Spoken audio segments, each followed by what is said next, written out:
নমস্কার, বাংলা বাজারে সবাইকে স্বাগত। আমি অনিকেত চট্টোপাধ্যায়। শুরু করছি আমাদের অনুষ্ঠান মতামত, এবং আজকের আমাদের অনুষ্ঠানের শীর্ষক 2026-এ এই বাংলাতে বিজেপি 50-এরও কম, কিন্তু কেন?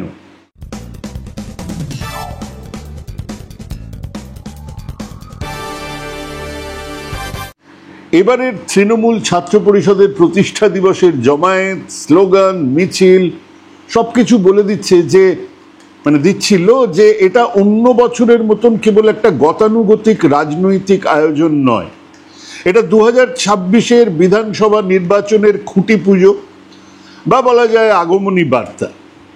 আসন্ন বিধানসভা নির্বাচনের রণকৌশলের আনুষ্ঠানিক ঘোষণা, দিল থাম কে बैठिए। এই সমাবেশ থেকে মুখ্যমন্ত্রী কার্যত 2026-এ ডাকে কাটিয়ে দিলেন এবং ঘোষণা করলেন 2026 সালেও মা মাটির আশীর্বাদে, মা মাটি মানুষের আশীর্বাদে নবান্নের 14 তলায় সিঁড়ি দিয়ে হাওয়াই চটি উঠবে। কোনো দিল্লির বাবুর বুট সিঁড়ি দিয়ে উঠবে না। হ্যাঁ, চটি নিয়ে এমন রসিকতাকে আমরা মুহূর্তর জবাব বলেই আখ্যা দিতে পারি। এই রসিকতাই বলে দেয় যে মমতা বদলে গেছেন, চটির ব্যঙ্গ আর তাকে ছোঁয় না।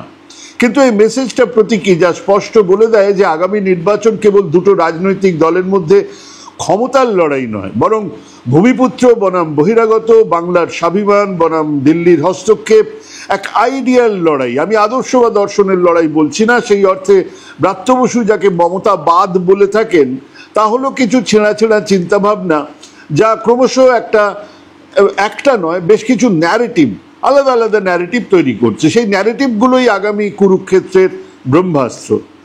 যদি কেউ চান ব্রাত্য বসুর ওই মমতাবাদ দিয়ে বিশ্বের সমস্যার সমাধান খুঁজবেন, পাবেন না। কারণ বেদে সব আছে বা মার্ক্সবাদ সত্য, কারণ ইহা বিজ্ঞানের মতন তো এটা কিছু নয়। কিন্তু নির্বাচনে জেতার জন্য, ক্ষমতায় থাকার জন্য বিলক্ষণ কার্যকরী ওষুধ। গতকাল মমতা বন্দ্যোপাধ্যায় বলেছেন 2026-এ আবার হাওয়াই চটি উঠবে নবান্নের 14 তলায়। সেটাকেই সংখ্যাতে জানিয়ে দিয়েছেন সেকেন্ড ইন কমান্ড যুবরাজ অভিষেক বন্দ্যোপাধ্যায়। তিনি বলেছেন বিজেপি 50-এর নিচে পাবে। এবং খেয়াল করে দেখুন, এই কথাটা এই অনুষ্ঠানে বেশ কয়েকবার আমি বলেছি।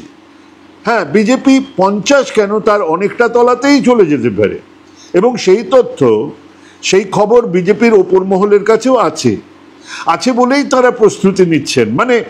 মাধুকরীর আগে, রোজকার ভিক্ষেতে বের হবার আগে বৈষ্ণবরা যেমন কপালে তিলক কেটে একটা সৌম্য ভদ্র চেহারা নিয়ে বের হবার চেষ্টা করেন বা বের হন, সেই রকম বিজেপিও খানিক বদলানোর চেষ্টা করছে। অন্য সুর শোনা যাচ্ছে বিজেপির গলায় মাঝে মধ্যে। 2024-এর পরে বেশ কিছুদিন কাঁথির খোকাবাবু চাই না আমাদের 33% মুসলমানদের ভোট, ওসব থাকুক, মমতা বেগমের জন্য আমরা সনাতনীদের ভোট চাই। যেমন নিরেট প্রধানমন্ত্রী, তেমন নিরেট এই টাচ মি নট খোকাবাবু। এই সনাতনীদের বিরুদ্ধেই এই বাংলার দলিত মানুষের লড়াই, যে লড়াই থেকে জন্ম নিয়েছে বৈষ্ণব ধর্ম, চৈতন্যদেব, যে লড়াই থেকে জন্ম নিয়েছে মথুরা, গুরুচাঁদ, হরিচাঁদ ঠাকুর, সেই সনাতন ব্রাহ্মণ্যবাদের কাঁধে ভর দিয়ে নাকি উনি বাংলার গদিতে বসবেন। কি পাণ্ডিত্য! কিন্তু খেয়াল করেছেন ইদানিং সেই সমস্ত কথা বলা বন্ধ। নির্দেশ দিল্লির, এবং শক্তি চট্টোপাধ্যায় পড়া রাজ্য সভাপতি একই বৃন্তে দুটি কুসুমের কথাও বলছেন। সে কুসুম যদিও হারিয়েছে রিপাবলিকে, তবুও বলছেন। এটাই এক বড় পরিবর্তন, প্যারাডাইম শিফট।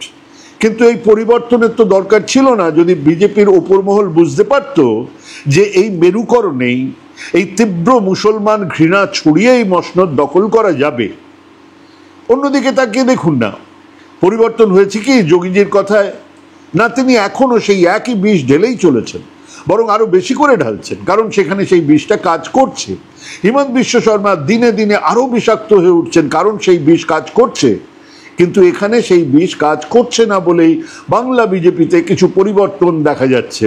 জয় শ্রীরাম, জয় জয় শ্রীরাম, তার বদলে ঝুপ করে জয় মা কালী, জয় মা দুর্গাতে নেমে এসেছে।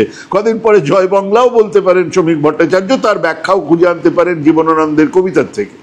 কিন্তু তাতে কি কাজ দেবে? না, কাজ দেবে না। 50-এর নিচে নামবেই বিজেপি। হ্যাঁ, 2026-এ বিজেপি 50টার কম আসন পাবে। কিন্তু কেন? প্রশ্নটা হচ্ছে কেন, কোন কারণে এই কথাগুলো উঠছে? বিজেপি 50টার কম আসন পাবে, তার প্রথম কারণ হলো গিয়ে টিনা। যে টিনা বললাম অমনি অনেকের মানে চোখ চকচক করে উঠলো। না, আমি কোনো নতুন কেচ্ছা কেলেঙ্কারির কথা বলছি না। কেলেঙ্কারি তো এখন উত্তর 24 পরগনার ফাঁকা ফ্ল্যাটে। টিনা হলো TINA, there is no alternative। হ্যাঁ, কোনো বিকল্পই নেই। কার? মমতা বন্দ্যোপাধ্যায়ের। একটা বিকল্প মুখ থাকাটা কি খুব জরুরি? না, একেবারেই নয়। অনেক সময় বিকল্প মুখ ছাড়াও ধসে পড়েছে সাম্রাজ্য। কিন্তু উঠতে বসতে খেতে শুতে ঘুমে জাগরণের দিনে রাতে যদি আপনি মমতা বন্দ্যোপাধ্যায়কেই আক্রমণ করতে থাকেন, তাহলে তো এই প্রশ্ন আসবেই যে বেশ, তো ওনার জায়গাতে কে ভাই? শুভেন্দু অধিকারী, যার রাশি রাশি ভুরি ভুরি কথা ছড়িয়ে আছে অন্তর্জালে, ইন্টারনেটে, গুগলে, ইউটিউবে, সমাজ মাধ্যমে, যেখানে তিনি এই মমতার এই কাজগুলোকেই সমর্থন করছেন, প্রশংসায় ভরিয়ে দিচ্ছেন। ছড়িয়ে আছে অসংখ্য তেমন কথাবার্তা যা শুনলে এবং কেউ অনুবাদ করে দিলে এখনই মোদিজি শান্তিকুঞ্জে ইডি সিবিআই পাঠাবেন। কদিন আগে অবধি বিজেপি মুক্ত বাংলার চোট আদি বিজেপি কর্মীদের অনেকের গায়ে পিঠে লেগে আছে। সেই সময় লাগানো মামলা ঝুলে আছে অনেকের নামে। সেই তিনি আজ এই বাংলাতে মুখ হবেন বিজেপির? না, তিনি কোনোদিনও বিকল্প মুখ হয়ে উঠতে পারবেন না। তার শেকড়ের জন্যেই, সেই মুনির বরে বাঘ হওয়া ইঁদুরের মতন তিনি তার জন্মদাগ মুছে ফেলতে পারছেন না। এরপরের নামগুলো মমতা বন্দ্যোপাধ্যায়ের কোড়ে আঙুলের সমান বা তার চেয়েও ছোট। তাহলে হবে কি? ওই যে 50-এর নিচে। দ্বিতীয় কারণ হলো সেই পুরনো কথাটা, রেখেছো বিজেপি করে মাগো বাঙালি করণ। রুটি দিয়ে যারা আলু পোস্ত খায়, যাদের ক্যাডারদের কারিয়াকর্তা বলা হয়, প্রবীণকে বরিষ্ঠ, জেলাকে মণ্ডল, আর মোদিজির প্রতিশ্রুতিকে যারা ঘোষণাপত্র বলে, তারা এই বাংলাতে কি করে রাজনীতি করবে? তাদের চোলায় চোলায় চোলাই থাকতে পারে, জয়ের ভেরি বাজবে কি করে? যারা সনাতনের কথা, ব্রাহ্মণ্যবাদের কথা বলে, মনুবাদের কথা বলে, ফাসিস্টদের মতন কথা বলে, তারা এই বাংলার দলিতদের, বাংলার বুদ্ধিজীবীদের সমর্থন কি করে পাবে? কেবল শক্তি চটুর্যের 3.5খানা কবিতা দিয়ে সেটা হবে না। 3 নম্বর কারণ হলো বঙ্গ বিজেপি এই মুহূর্তে নব্য ও আদি বিজেপি শিবিরে এমনভাবে ভাগ হয়ে গেছে, যা সারিয়ে দুই শিবিরকে এক মাঠে নামানো অসম্ভব। একদল অন্য দলের যাবতীয় তথ্য তুলে দিচ্ছে তৃণমূলের বিভিন্ন নেতাকে, এমনকি ব্যক্তিগত মুহূর্তের ভিডিও পাঠিয়ে দেওয়া হচ্ছে। তো এইটা কেন? ভাষণ দেওয়া বাঙালি অভিনেতাদের মধ্যে এই মুহূর্তে লকেট মানে নিজের থেকে ভাষণ দেওয়া লকেট চট্টোপাধ্যায় অনেকটাই এগিয়ে, বলা ভালো একেবারে প্রথম সারিতে। সেই লকেট চট্টোপাধ্যায়কে আমরা বেশ কয়েকবার দেখেছি বিজেপির বড় বড় সভাগুলোতে, বিশেষ করে যেখানে প্রধানমন্ত্রী থাকেন সেখানে অনুষ্ঠান সঞ্চালনা করতে। যশস্বী, স্বাগতম, কার্যকর্তা, মণ্ডল প্রভারী ইত্যাদি ভারী ভরকম বিজেপি জার্গনগুলো তিনি বেশ রপ্ত করেছিলেন ভালোই। তিনি দমদমে প্রধানমন্ত্রীর জনসভাতে সঞ্চালনা তো দূরস্থান, ডাকও পাননি, মঞ্চে ওঠার ডাক পাননি। আর বিজেপি আর কমিউনিস্ট পার্টির এক এবং অভিন্ন এক নিয়ম আছে, ক্যাডার কুলে প্রচলিত নিয়ম, ডাকলে যাবে, না ডাক পেলে যাবে না। তো তিনি ডাক পাননি, অতএব যাননি। সভা সঞ্চালনা করেছেন জগন্নাথ চট্টোপাধ্যায়। তিনি নাকি বহু আগে থেকেই RSS এর সঙ্গে ঘনিষ্ঠ যোগাযোগ রাখতেন, যা আমরা কেউ জানতাম না। কিন্তু এটা জানতাম যে তিনি আবাপ মানে আনন্দবাজার পত্রিকার সাংবাদিক। তিনি বাম আমলে বাম ঘনিষ্ঠ ছিলেন, তৃণমূল আমলে শুরুর দিকে তৃণমূল ঘনিষ্ঠ ছিলেন, পরবর্তীতে তিনি যোগ দিয়েছিলেন বিজেপিতে এবং খুব দ্রুত উত্থান। তিনি আপাতত বিজেপির রাজ্য সাধারণ সম্পাদক। এদিকে শোনা যাচ্ছে রাষ্ট্রপতি ভবন থেকে রাজ্য সরকারের কাছে তার হিসেব বহির্ভূত রোজগার নিয়ে তদন্ত করে দেখার জন্য চিঠি পাঠানো হয়েছে। দুষ্টু লোকজন বলছে এই চিঠি বেশ কসরত করে দিল্লি থেকে আনিয়েছেন রাজ্যের এক বড় বিজেপি নেতা। যদিও তিনি এসেছিলেন মেট্রো রেলের কিছু সম্প্রসারণের উদ্বোধন করতে, কিন্তু আমরা তো জানি যে আমাদের দেশের প্রধানমন্ত্রীর দুটো সুইচ, দুটো মোড। একটা হলো দেশে থাকলে নির্বাচন মোড, অন্যটা হলো বিশ্বগুরু মোড। যখন তিনি বিদেশে যান, দেশে থাকলে পুরোটা সময় মানে 24x7 উনি নির্বাচন প্রচার করেন। সংসদের বাইরে কুম্ভস্থান, বিভিন্ন উদ্বোধন আসলে তার নির্বাচনী প্রচারের অঙ্গ। তো সেই হিসেবে তার সভা সাজানো হয়েছিল দমদমে, কিন্তু সে সবার অবস্থাকে গোবলয়ে শূন্য বাটে সন্নাটা বলে। মানে ইদানিং কালের মধ্যে প্রধানমন্ত্রীর জনসভাতে এত কম লোক আমরা দেখিনি। দিলীপ ঘোষও ডাক পাননি। মনের সুখে দুঃখে গিয়েছিলেন তিনি বেঙ্গালুরুতে আর্ট অফ লিভিং বুঝতে। আর্ট অফ লিভিং এর গুরুজি বলেন সবসময় মুখে হাসি রাখবে, মানে কাটি করার পর সাংসদ পদ চলে গেলেও মুখে হাসি রাখতে হবে। কিন্তু নিশ্চিত তেনার চোখ, একটা চোখ ছিল টিভির বা মোবাইলের পর্দাতে। তো তিনি বাংলার এক দৈনিক কাগজকে জানিয়েছেন, মঞ্চে যেসব দলবদলুরা বসে রয়েছে তাদের দেখতে কেন মানুষ আসবেন বলুন তো? ইঙ্গিত খুব পরিষ্কার, কারণ মঞ্চেই তো ছিলেন শুভেন্দু অধিকারী, অর্জুন সিং, তাপস রায়, সজল ঘোষ। হ্যাঁ, এদের নাম করেই তিনি বলেছেন এসব দলবদলুদের দেখতে কেন মানুষ আসবে, তাই সভা ফাঁকা থেকে গেছে। তিনি বলেছেন আমরা মিটিং মিছিল করলেও এর থেকে বেশি লোকজন আসে, কেন আসবে? এই লোকজনদের বিরুদ্ধেই তো বিজেপি একসময় লড়েছে। মানে দিলু ঘোষ একেবারে কাপড় খুলে ধুয়ে দিয়েছেন যাকে বলা যায়।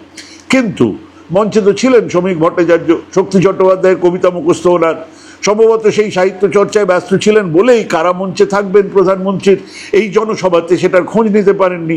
ডাক পাননি সৌমিত্র খান, ডাক পাননি জগন্নাথ সরকার, আর সেটা দলের রাজ্য সভাপতি জানতে পেরেছেন মঞ্চে গিয়ে, এবং তাই মঞ্চে বসেই তিনি লকেট চট্টোপাধ্যায়কে ফোন করছেন। তো কি বলছেন? রাজ্য সভাপতি জিজ্ঞেস করছেন আপনাকে মঞ্চে তো দেখা যাচ্ছে না, উনি বলছেন আমাকে তো ডাকা হয়নি। আচ্ছা, ব্যাপারটা কি এত সরল?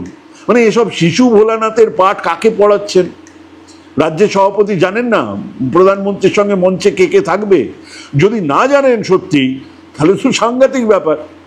4 নম্বর কারণ হলো মমতার মহিলা ভোট, যা লক্ষ্মীর ভাণ্ডার থেকে আসে, যা কন্যাশ্রী থেকে আসে, যা স্বাস্থ্যসাথী থেকে আসে, সেই রামবান সামলানোর দাওয়াই বিজেপির কাছে নেই। কারণ বিভিন্ন রাজ্যে তারাই মমতা সরকারের এই প্রকল্পগুলোকে টুকতে গিয়ে ধেড়িয়েছেন বলা যায়। 5 নম্বর কারণ হলো এখনো সিপিএম বা কংগ্রেসের কিছু ভোট থেকে যাওয়া, সেই 7, 8, 10% ভোটও যদি মেল্টডাউন করত, যদি গলে চলে যেত মমতা বিরোধী ভোট বাক্সে মানে বিজেপির কাছে, তাহলে 1 সেকেন্ডে ছবি বদলে যেত। কিন্তু তা হচ্ছে না।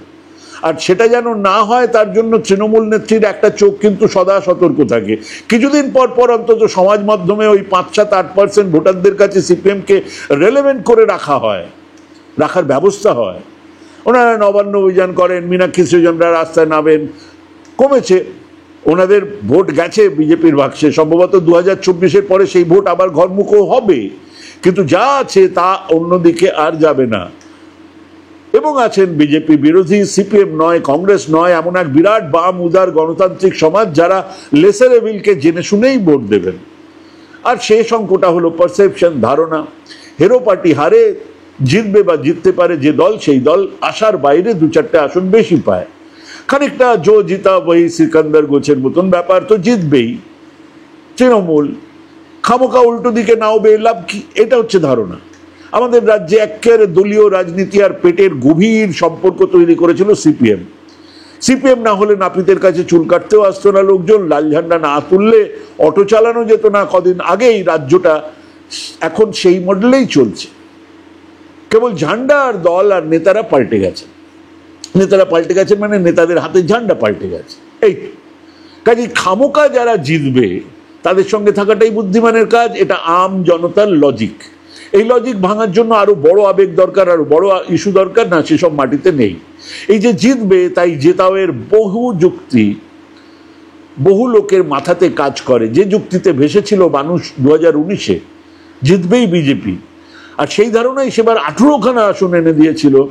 2021-এ ছিল কি জানি কি হয়, কিন্তু 2024 থেকে আবার ধারণাটা হলো তৃণমূল তো জিতবেই। হ্যাঁ, এই ধারণা তৃণমূলকে 1.5-2% বেশি ভোট এনে দেবে। হ্যাঁ, শক্তি চাটুর্যের 3.5খানা কবিতা মুখস্থ থাকা রাজ্য সভাপতিকে আনা হয়েছে। হ্যাঁ, বিজেপি জয় শ্রীরাম থেকে জয় মা কালী জয় মা দুর্গাতে নেমেছেন। বিজেপি নেতারা দিল্লি কলকাতা জেলাতে দুর্গাপুজোর আয়োজন করছেন, কিন্তু সমস্যা হলো তাদের এই চেষ্টাগুলো বড্ড মেকি, বড্ড চোখে পড়ছে। এবং কদিন আগেই মমতা কলকাতায় বাংলাতে পুজো করতে দেয় না বলে প্রচার করার পরে, নিজেরা ধুমধাম করে এই বাংলাতেই পুজো আয়োজন করার পরে কোন মুখে পুজো কার্নিভালের বিরোধিতা করবেন?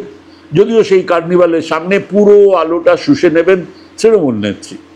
এর মধ্যেই দুর্গা অঙ্গন, এর মধ্যেই দীঘার জগন্নাথ ধাম, এর মধ্যেই ইফতার, বড়দিনের ক্যারলে গিয়ে মমতা যে একটা সর্বধর্ম সমন্বয়ের ছবি, একটা অপটিক্স তৈরি করছেন বঙ্গ বিজেপিতে, তাকে পাল্লা দেবার মতো না আছে নেতা, না আছে কোনো প্রোগ্রাম। কাজেই লিখে নিন, হ্যাঁ, 26-এর নির্বাচনে 50-এর তলাতেই থাকবে বিজেপি। ভাবুন, ভাবতে থাকুন, অন্য কিছু ভাবলে লিখে জানান। ভালো থাকবেন, সুস্থ থাকবেন। আজকে এখানেই রাখছি। নমস্কার।